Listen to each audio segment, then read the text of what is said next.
Choice Hotels get you more for your money so you can maximize any road trip. Let's get real close to hear the maximum sizzle of Comfort Inn's free hot breakfast. Maximized. Check into more. Book direct at choicehotels.com. Starting a business can seem like a daunting task, unless you have a partner like Shopify. They have the tools you need to start and grow your business. From designing a website to marketing to selling and beyond, Shopify can help with everything you need. There's a reason millions of companies like Mattel, Heinz, and Allbirds continue to trust and use them. With Shopify on your side, turn your big business idea into... Sign up for your $1 per month trial at shopify.com/special offer. This episode is brought to you by State Farm. Knowing you could be saving money for the things you really want, like that dream house or ride, is a great feeling. That's why the State Farm Personal Price Plan can help you save when you choose to bundle home and auto. Bundling, just another way to save with the Personal Price Plan. Prices are based on rating plans that vary by state. Coverage options are selected by the customer. Availability, amount of discounts and savings, and eligibility vary by state. This episode is brought to you by Indeed. When your computer breaks, you don't wait for it to magically start working again. You fix the problem. So why wait to hire the people your company desperately needs? Use Indeed's sponsored jobs to hire top talent fast. And even better, you only pay for results. There's no need to wait. Speed up your hiring with a $75 sponsored job credit at Indeed.com/podcast. Terms and conditions apply. Make your next move with American Express Business Platinum. Earn 5 times membership rewards points on flights and prepaid hotels booked on AmexTravel.com. And with a welcome offer of 150,000 points after you spend $20,000 on purchases on the card within your first 3 months of membership, your business can soar to new heights. Terms apply. Learn more at americanexpress.com/business-platinum. Amex Business Platinum. Built for business by American Express. This episode is brought to you by Polestar. There's only one true way to experience the all-electric luxury SUV Polestar 3, and that's to take a test drive. It can go from 0 to 60 in as little as 4.8 seconds with the dynamic handling of a sports car. But to truly understand how it commands the road, you need to be behind the wheel. Up to 350 miles of range, the 3D surround sound system by Bowers & Wilkins. It's all something you have to experience to believe. So book your test drive for Polestar 3 today at polestar.com. Close your eyes, exhale, feel your body relax, and let go of whatever you're carrying today. Well, I'm letting go of the worry that I wouldn't get my new contacts in time for this class. I got them delivered free from 1-800-CONTACTS. Oh my gosh, they're so fast. And breathe. Oh, sorry. I almost couldn't breathe when I saw the discount they gave me on my first order. Oh, sorry. Namaste. Visit 1-800-CONTACTS.com today to save on your first order. 1-800-CONTACTS. Welcome to the HCI family of podcasts. We're your source for personal, professional, and organizational growth and development. We share our own original research, explore industry trends, and interview executives and thought leaders from across the globe. Join us for practitioner-oriented content around all things leadership, HR, talent management, organizational development, and change management. Maximize your personal and organizational potential with the HCI family of podcasts. Darwin Shurig, welcome to the conversation today. Thank you. I'm very grateful to be here with you, John, and appreciate and humbled by the invite. Thank you.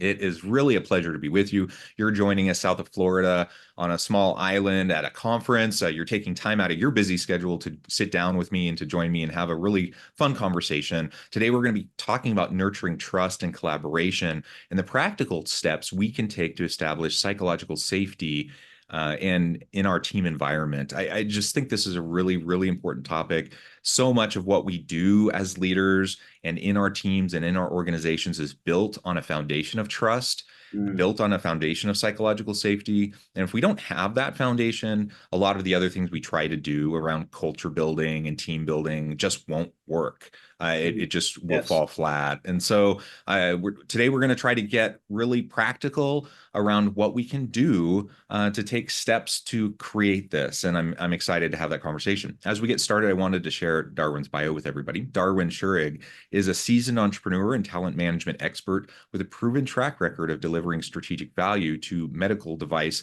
life science, and pharma companies. He founded Shurig Solutions, Inc. in 2015 and is responsible for business development processes, contracting, and recruiting strategy, personally responsible for over 4 million in revenue generation while scaling a business that was paid 2.4 million in 2022 for the value it brings. I could add a lot. You have such a great background, a really great bio, but I'm going to pause there. Anything you would like to add by way of your background, personal context before we dive on in further? Yeah, so I would just say that through sort of the evolution of this journey, I think it's so important when I talk to people about when they look at opportunities that the main thing they should really look at is who will they become by going through that process. But what this journey for me has really evolved from is first, anytime you start a business, so many businesses don't succeed. So just figuring out how to stay in business and bring value. But then after kind of getting through that process, what I really focus on helping people do and companies is hire the right talent that fits the company culture. So the personal why matches the mission. So therefore you have higher employee engagement, less wasted resources, and the company can actually succeed, be profitable, and grow. And when you look at the reasons why companies fail, there's eight to 10 major reasons over a lot of data and industries, but it really comes down to leadership relevant to mission and vision, company alignment or misalignment, and the right or wrong talent. So whether you look at that from a macro economics down to the micro, right? In this case, you sort of spoke at the beginning about how important emotional intelligence, safety, connecting with people. I call that servant leadership. There's a lot of different ways to look at it.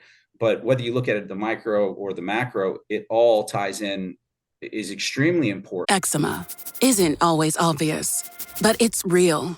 And so is the relief from Ebglyss. After an initial dosing phase, about 4 in 10 people taking Ebglyss achieved itch relief and clear or almost clear skin at 16 weeks. And most of those people maintain skin that's still more clear at 1 year with monthly dosing. Ebglyss, lebrikizumab LBKZ, a 250 milligram per 2 milliliter injection, is a prescription medicine used to treat adults and children 12 years of age and older who weigh at least 88 pounds or 40 kilograms with moderate to severe eczema, also called atopic dermatitis, that is not well controlled with prescription therapies used on the skin or topicals, or who cannot use topical therapies. Ebglyss can be used with or without topical corticosteroids. Don't use if you're allergic to Ebglyss. Allergic reactions can occur that can be severe. Eye problems can occur. Tell your doctor if you have new or worsening eye problems. You should not receive a live vaccine when treated with Ebglyss. Before starting Ebglyss, tell your doctor if you have a parasitic infection. Searching for real relief? Ask your doctor about Ebglyss and visit ebglyss.lilly.com or call 1-800-LILY-RX or 1-800-545-5979. If you went on a road trip and you didn't stop for a Big Mac or drop a crispy fry between the car seats or use your McDonald's bag as a placemat, then that wasn't a road trip.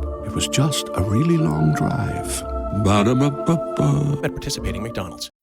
Hey business owners, we know you know the importance of maximizing every dollar. With the Delta SkyMiles Reserve Business American Express card, you can make your expenses work just as hard as you. From afternoon coffee runs to stocking office supplies and even team dinners, you can earn miles on all your business expenses. Plus, you can earn 110,000 bonus miles for a limited time through July 16th. The Delta SkyMiles Reserve Business Card. If you travel, you know.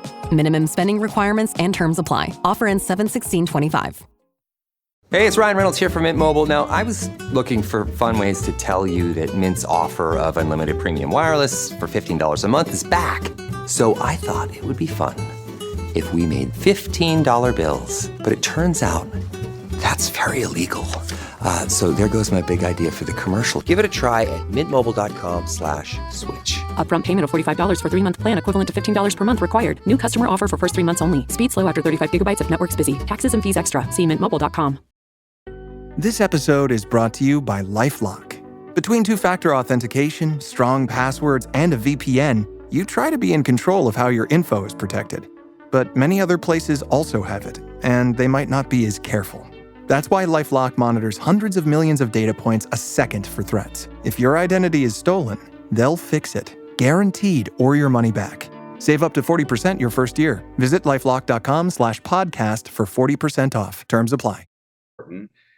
In terms of people being productive as well as enjoying what they do, and then also staying at the company, which is really important for your top talent because 25% of the talent walks out the door every single year relevant to annual voluntary turnover. So understanding how all these things tie together so that we can have the greatest chance for success, whatever our industry or business is, I think is vitally important, because we learn so much right from the past in terms of what works and what doesn't. So why would we not look at that and utilize it to help us be successful? Yeah, you hit on a bunch of really important things. And the bottom line business case for all of this is that we want to attract and retain good people, because good people are what make the business happen, right? Yes. Organizations can't exist without good people. And I think that gets lost sometimes, like, because we're just trying to, stay afloat. We're trying to get the products or services out the door. We're trying to keep customers happy. We're trying to, stay, in positive revenue, and we're just trying to make payroll, like all the things that we need to do to just keep the doors open. Yes. And sometimes it can get lost that, like, we actually need good people to do all of the things that we need to do for the business. And it's the people that create the value. It's the people that are creative and create the products and services. It's the people that innovate. It's the people that create the customer experience and create the customer loyalty and commitment. It's the people that do all of these things. And so, sometimes if we start to get stressed about, making the payroll, or getting to that next, quarterly report, and we're looking for ways to cut budget, or we're looking for ways to, trim the fat or whatever, one of the first things we often do is look for ways to cut labor costs, because that's one of the most expensive pieces of our budget oftentimes. And we forget, like, it's the people. So Yes. how do we reinvest in the people? How do we make sure we get the right people in the organization? Jim Collins, get the right people in the right seat on the bus, right? And then keep them, hold on to them, and not let great talent out the door. People who otherwise would want to stay with us because they had a bad experience, because they see a more enticing offer somewhere else, because they don't feel valued. Now they're going to leave and go to our competitor. That is such an important part of doing business. And frankly, as an HR person, as an OD and change person, it's something I see so many organizations struggling with.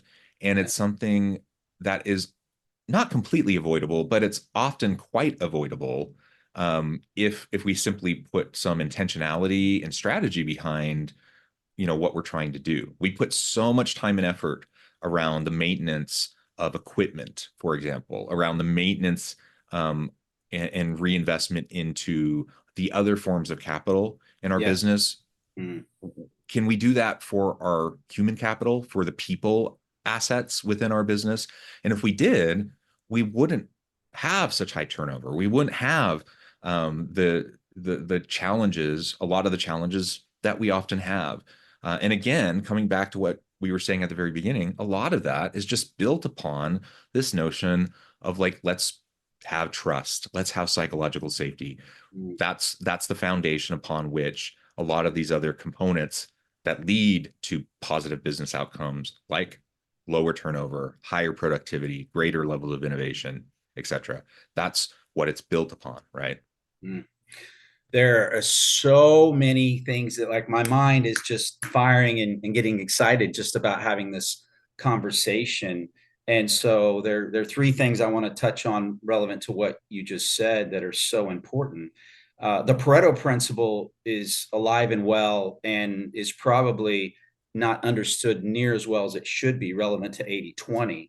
And as a adjunct to that, McKinsey and Company's State of the Organization report from 2023, the data showed that 5% of the companies polled, that 5% of their talent brought over 90% of the value to the company, which is extraordinary. And as another subsegment of that, they showed that for the key stakeholders in some of these companies, where every 3 to 6 months they took them, reevaluated, and put them on another project, that their productivity went through the roof, and they beat their competition from a profit standpoint significantly. So your top talent is vitally important, number one, and understanding how important to attract top talent that fits the culture. So I think there's two really key things relevant to talent, and if you understand the Pareto principle and how important it is to hire the right people. From that, your hiring processes need to be really, really, they need to be focused on not just how you interview, but attracting that talent and evaluating, which means you have to differentiate between the technical skill that you want to hire versus the cultural fit. And you can hire somebody that's just amazing, but if they don't fit the culture, leadership IQ's data shows that for mishires, that only 11% was because they didn't have the actual skill they were hired for. The other 89% was low emotional intelligence, not being coachable. They have poor temperament, so they don't play well in the sandbox with their toys, and they weren't motivated. So having somebody that has a personal why that matches the company mission, because in terms of why companies succeed or fail, that's a huge component. And I mean, we can piggyback on that later, relevant to the world of medical device and pharma. But when you look at compliance and regulatory fines and weight, like it all comes back to the wrong talent. And there's all this data, whether it's clinical trials, quality, regulatory.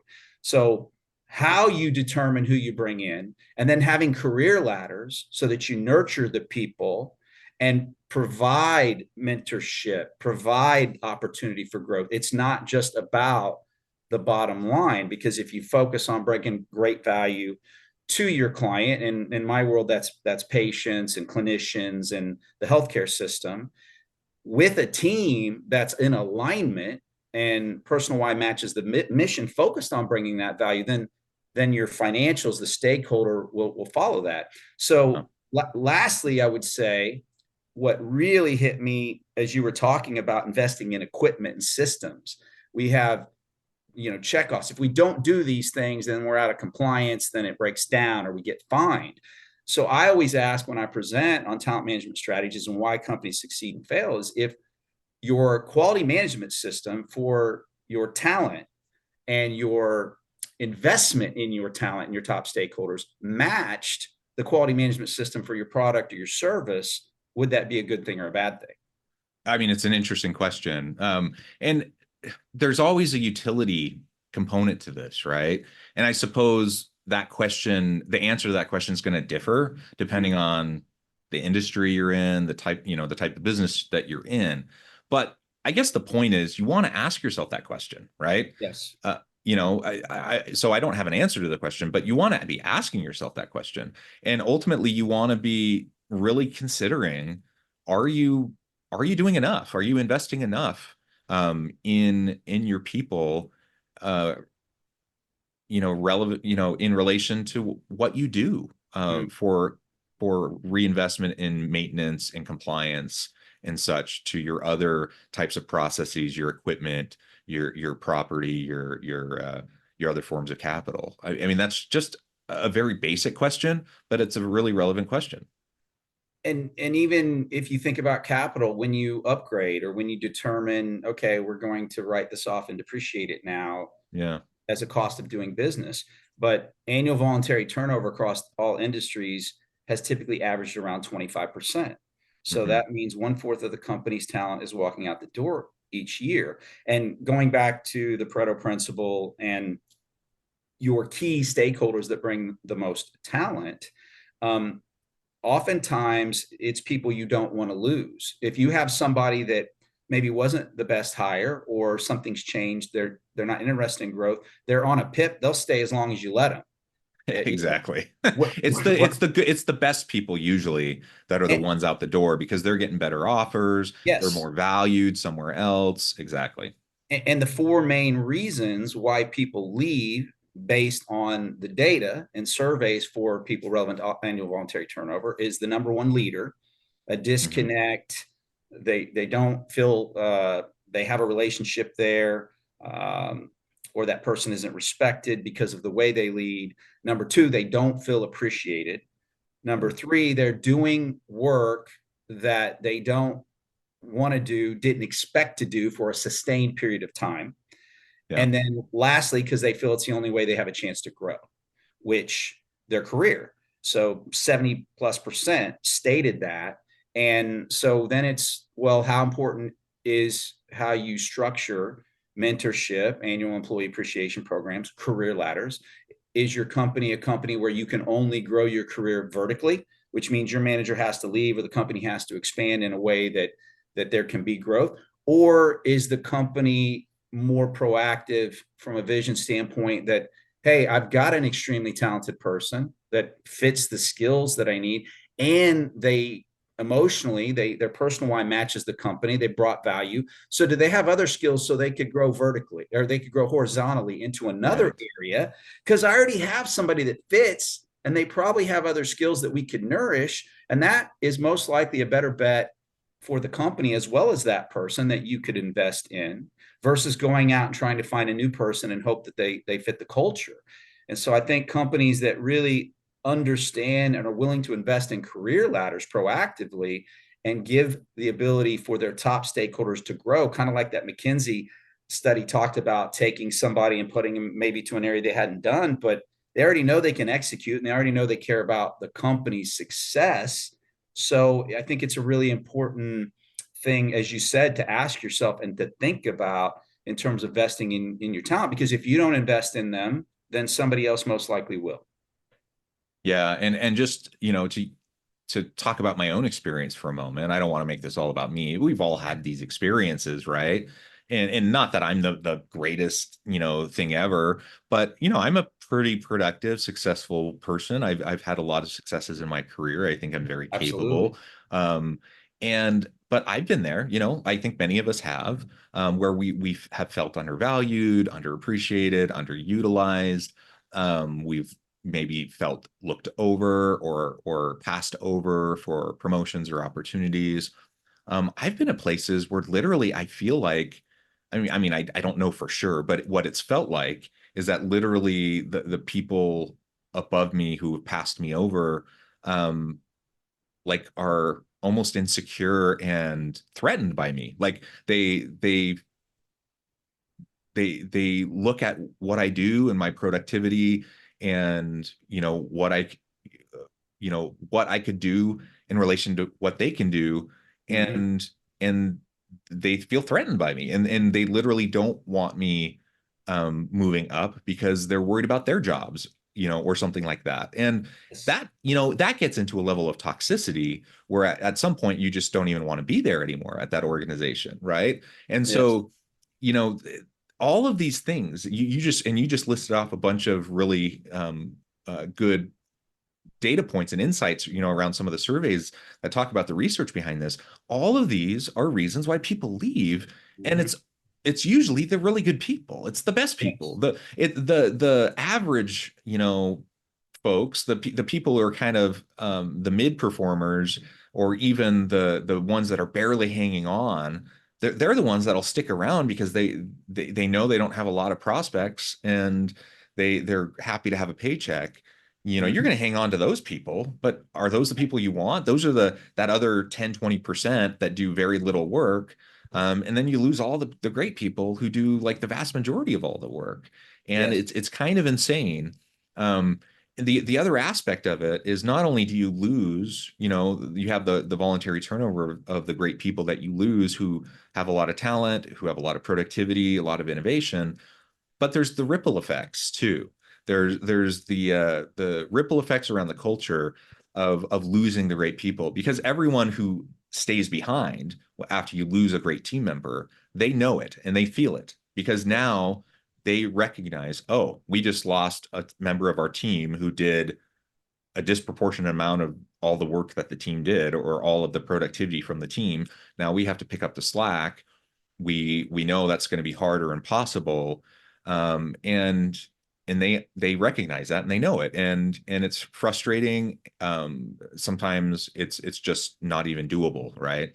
Right. And then there's all of the negative outcomes that come from that. So it's just, if we want to create dynamic workplaces, dynamic environments, the bottom line is we need to show our people, up, especially our best people, that we value them, that we appreciate them, that there are pathways for them to grow, to develop. And that doesn't mean necessarily up the hierarchy, but like you said, maybe it's horizontally, maybe, the kind of traditional hierarchical, going up the rungs of the ladder, career development pathways, those are kind of going out the window anyways. Like that's kind of an old model. That's for generations past. Like the younger generations don't necessarily even see careers that way anyways. So like let's think more creatively about career development and career pathways.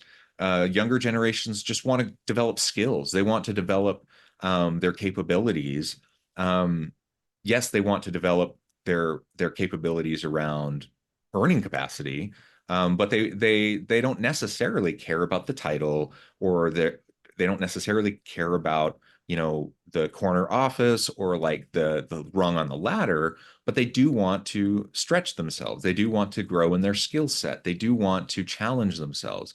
And these are all things that organizations can do regardless of whether or not they have like actually another rung up the ladder or in the hierarchy, the pyramid of the organization. If we can get creative, we can develop those opportunities for our people and show that we value them, right? Well, there's so many smart points about what you just said and what you were talking about your experience originally, right? John Maxwell, the law of the lid. And so people tend to, angry people attract angry people, creative people attract creative people. But in terms of the law of the lid, if you hire people that are a 6 out of 10 in leadership, they're going to have a real hard time attracting somebody above that level that would work for them, especially if they're not open or understanding of the principled philosophy. They're going to hire people lower and more likely to be threatened by them, where people higher up the rung, people that are really great at certain things understand they need mentorship. Tiger Woods is a one example from when he was just killing at golfing. He's got 2-3 people looking at, he's the best in the world, and he has 2-3 people looking at his swing, every single aspect of it. Yeah. Right. And so the idea of servant leadership and understanding the idea of empowerment and hiring the right talent and focusing on whatever your client, your patient outcomes, the benefits there, and then a team that is like valued for alignment to focus on that as actual people, and everybody cares about what the end results are, you're more likely to have higher employee engagement. And the idea of being you're giving them everything that you can to help them grow.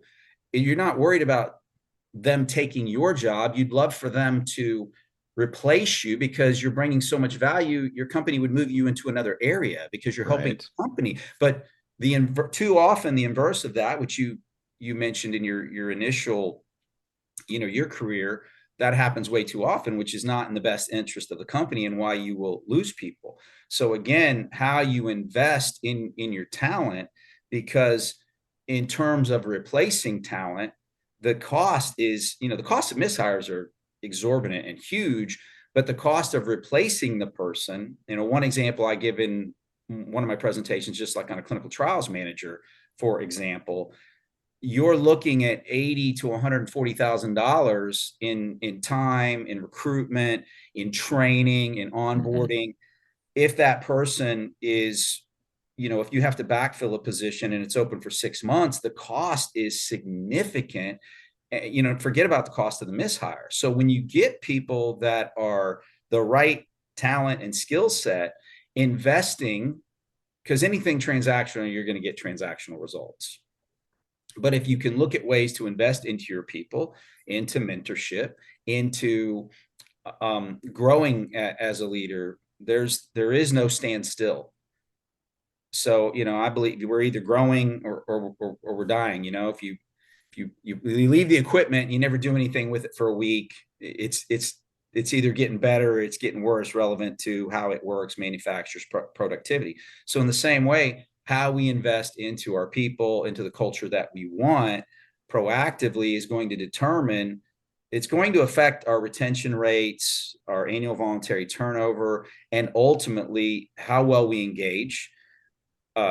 neurologically, scientifically, studying data shows that when we are more positive, and we're in a positive frame set, we're 30% more intelligent, we're 30% more likely to problem solve.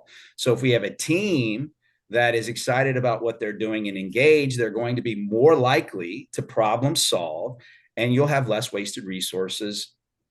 The company will be more profitable, and you'll have greater longevity with a better chance of holding on to your key stakeholders. So it is something that I think so many companies don't do. And when you look at 40% of startups don't make it the first 2 years, half of those are gone at year 5, and 80% don't make it 10 years. It's so important to look at, because the data and across all industries shows that it is a specific and very direct correlation to whether or not there's success. Yeah. Awesome. Well, Darwin, this has just been a really fun conversation. I note the time, it's flown by. We've only scratched the surface here, but I do need to let you go. As we wrap things up, I just wanted to give you a chance to share with the audience how they can connect with you, find out more about your work, and then give us the final word on the topic for today.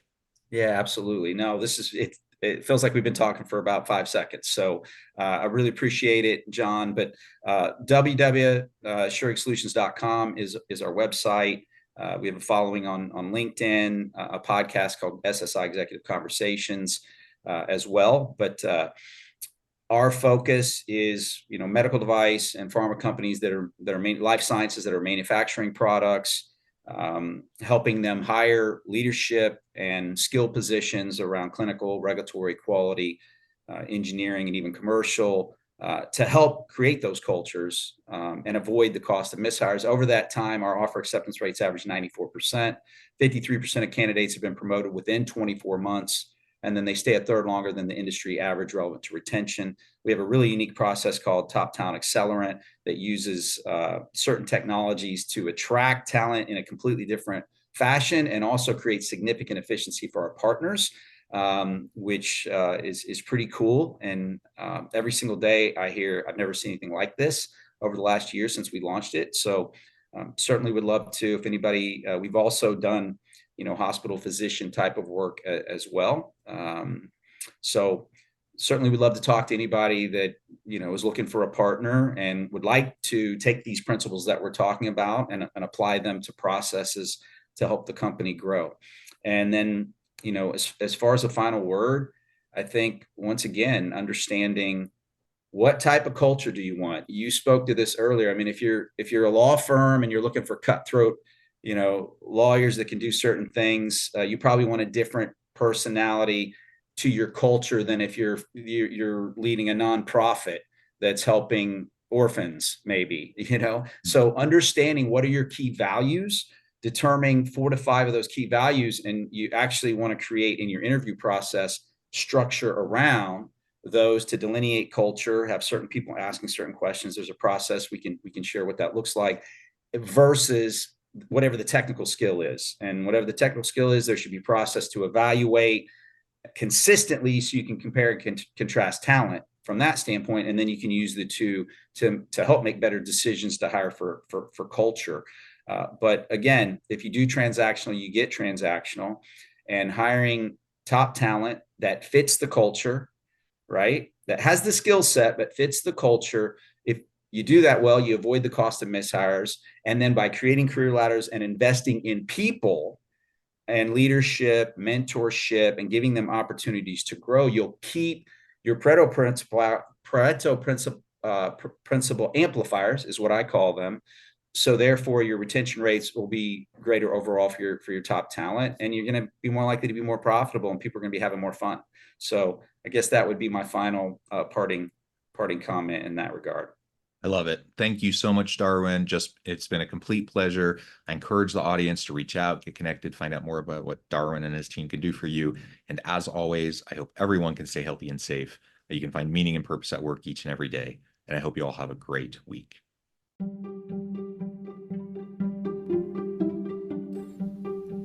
Thanks for joining us for this episode of the podcast.